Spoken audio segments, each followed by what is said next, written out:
80% of prisons are found in Republican districts because you may have a town of, let's say, 20,000 people.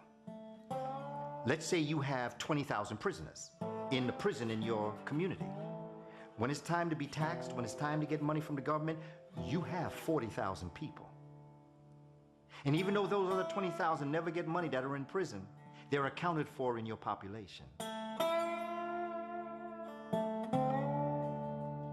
There's extraordinary amount of money being made off of mass incarceration today. I mean, part of it is private prisons, which are making their money, from caging human beings quite directly, but there's also a range of other private corporate interests that are profiting from the prison industry today. Private phone companies that charge prisoners and their families exorbitant rates just to place phone calls and remain in touch with loved ones, taser gun manufacturers, private health care providers that provide typically abysmal health care to people behind bars, have secured very lucrative contracts, and then, there's private corporations that are now using prison labor, rather than shipping jobs overseas, are actually using prison labor, paying them far less than minimum wage. Many of these furnitures we see in all the state offices and stuff, they're made by brothers and sisters in prison. They try to make it seem like it's just license plate. It's a lot more than that. Then all of them are located in areas where they're farms, and almost all of them are loaned out to work these farms, where they're getting only pennies a day. Slavery.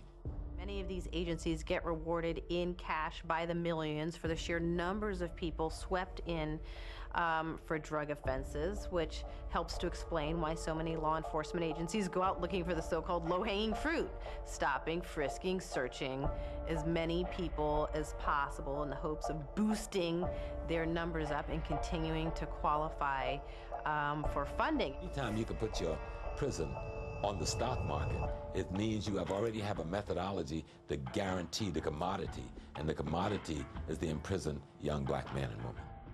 You're given a number, and you're warehoused in this cell, and you become a warehouse receipt. So more jails are kept up because the warehouse receipts, and if you don't have anybody in jail, you're not making any money. So you need to keep the jails filled in order for those warehouse receipts to be traded on Wall Street and the insurance companies to be making money each time.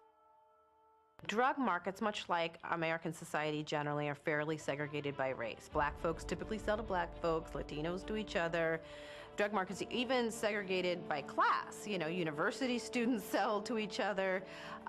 Drug dealing happens in every community of all colors, but those who do time for drug crime are overwhelmingly black and brown. President Richard Nixon was the first to coin the term a war on drugs, but it was President Ronald Reagan, really, who turned that rhetorical war into a literal one, and he declared his drug war in 1982. Actually a couple of years before crack first began to ravage inner city communities and become a media sensation.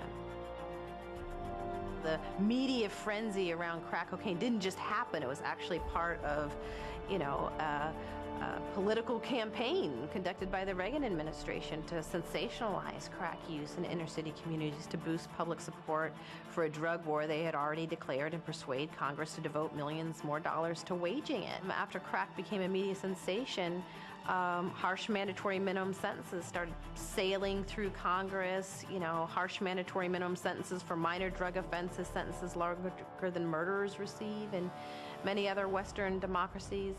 And soon Democrats began competing with Republicans to prove they could be even tougher on them, those people, than their Republican counterparts. And so it was President Bill Clinton who actually escalated the drug war far beyond what Reagan and his Republican predecessors even dreamed possible. There was a representative in Missouri named Chuck Graham, and he had a proposal. He had something called the Life for Life program. And with this program, they wanted to offer prisoners on death row lighter sentences if they were to donate one of their organs or body parts.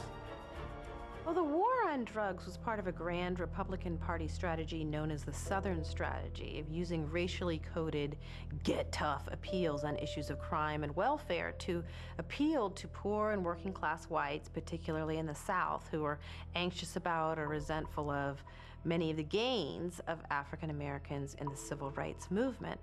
And President Richard Nixon's former chief of staff, Haldeman, described the strategy this way, and I believe I'm recalling the quote correctly. He said, quote, "The whole problem is really the blacks. The key is to devise a system that recognizes this while not appearing to," end quote.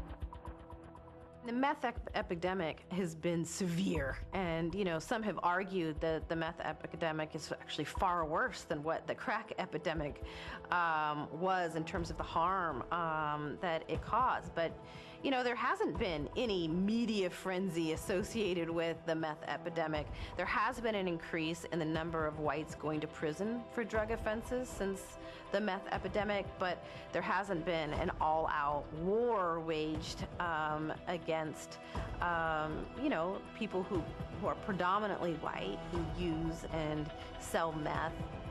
It doesn't matter how severe the racial disparities are, unless you can offer proof of conscious intentional bias tantamount to an admission of racial bias by a law enforcement official. You can't even state a claim for racial bias in the criminal justice system today, which presents a bit of a challenge since most law enforcement officials, like the rest of us, know better than to state our racial biases out loud. A police officer isn't going to say, "Yes, Your Honor, the reason I stopped him was, well, because he was black."